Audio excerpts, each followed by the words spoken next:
Yes, no, or maybe with my recent reads, see if you should read them too. Maybe, except I did DNF this one. However, I can see the appeal between the candidate for governor and the school librarian with fake dating. I just didn't personally click with the characters. 110% yes.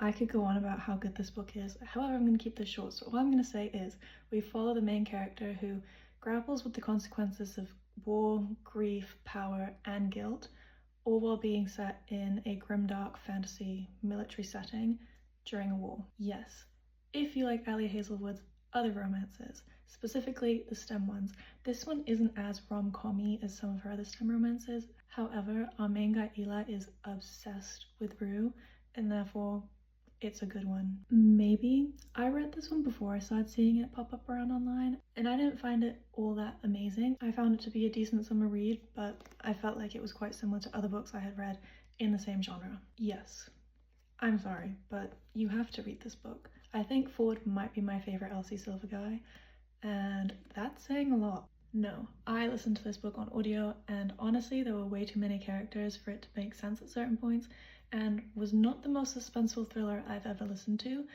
so no. Yes, this one took me by surprise because I went into it thinking it was going to be quite a regular fantasy book, nothing too special, but the magic system in this one is what did it for me.